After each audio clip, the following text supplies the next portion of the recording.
St. Louis, of course, has a great aviation history. Lambert, Lindbergh, TWA, and a bunch of companies that began as what we today call startups, like McDonnell Aircraft. This next story is about another tech startup of the 1940s that set up shop on the riverfront. Today, we would say it was near the south leg of the arch, but back then the address really was the foot of Market Street. It was called the Petty Marine Flying Service. Macon and Cecil Petty, Macon had flown during the war, had to first convince the authorities that they wouldn't be crashing into barges or bridges all the time. And they opened for business in June of 1946, right on the levee. The steamboats that had built this city were long gone, although there were still trains running along the river on the elevated trestle. But all the commercial buildings that were part of the old riverfront economy, they'd been cleared away for, well, nobody knew quite for what yet, but there would be a competition to design some kind of riverfront monument. So there was plenty of room on the levee and plenty of opportunity. The November 1947 issue of Flying Magazine had a long article on what it called one of the most important water-based airports in the nation. The Pettys had several planes, some land-based planes that had been fitted with pontoons, and this Seabee, sometimes called an amphibian air car. These 8mm movies were taken by a member of a local amateur film club. This photograph was snapped by a boy named Bob in the summer of 1948. I was 10 years old, and of course I was right into cameras at that time, just like a normal 10-year-old. And airplanes. Oh yeah, my dad was... Today he's a retired aeronautical engineer, and Bob Cieslak remembers well the day his dad took him to the riverfront. Just to watch the seaplanes that day. And we got really enthused watching the Seabee and the pontoon airplanes take off. And Dad said, "You guys want to take a ride?" I said, Sure. My dad flew up in the front with the pilot. My mom and I were in the back seat, which was a lot of room. And I remember getting in that airplane, I thought, this is so different because I'm really getting in a boat. These planes were not military surplus. They were marketed to returning World War II pilots as personal airplanes. In fact, many of these flights were demonstration flights for potential buyers. Sales weren't what the manufacturer hoped, but there was a market for the Seabees in areas with lots of water and islands.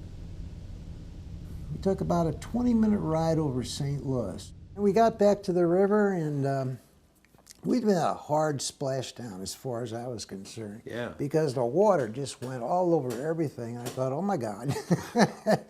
But that was fun.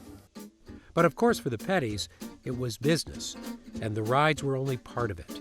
They ran a taxi service for barge companies, flying parts and mechanics out to towboats that had broken down.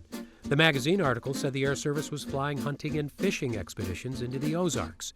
And in that first year, the Pettys had 25 flying students. And of course, there was the walk of business like the Cieslak family. As many as 200 people paying for rides every weekend, which is pretty good considering that the only other riverfront attraction at the time was the SS Admiral, which Bob snapped a picture of as well. The Admiral was still around long after just about everybody forgot about the Petty Marine Flying Service.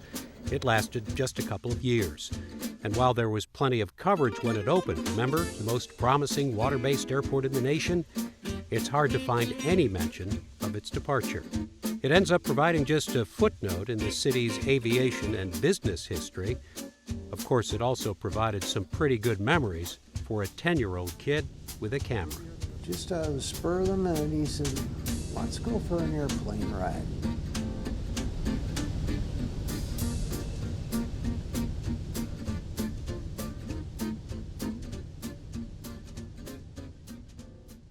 One more thing about aviation technology and failure.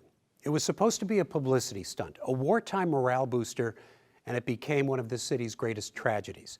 Now, I bring it up because Bob Cieslak, a few years before he rode in that seaplane, witnessed the crash of the locally built military glider at Lambert Field that killed the mayor, the county's presiding judge, the president of the Chamber of Commerce, and the head of the company building the gliders, Robertson Aircraft. 1943, they had a glider crash out here. Right, I remember And I the story. remember Yeah. seeing that. Did you really? It was during the war. It was sort of like a promotion for selling war bonds. And they had the mayor of St. Louis and a whole lot of dignitaries were going to take a glider ride. And the glider was made right there in St. Louis. Yeah. And I remember the C-47 took off, flew overhead real low with the glider behind it. And it got up a little higher and the glider released and went straight up. And the wing broke off and it just nosed right over and right into the ground. Famous picture of that on the front page of the Globe Democrat, too. Yes. That thing heading straight for the Right, ground. Exactly. I was sitting on my dad's shoulders, and I saw the whole thing, and I still remember it to this day. There was an investigation and findings of poor construction and quality control, but no indictments. It was wartime, after all. The gliders were needed and continued to be built. They were used to land troops behind enemy lines. The gliders were disposable and were generally known to fly a lot better than they landed.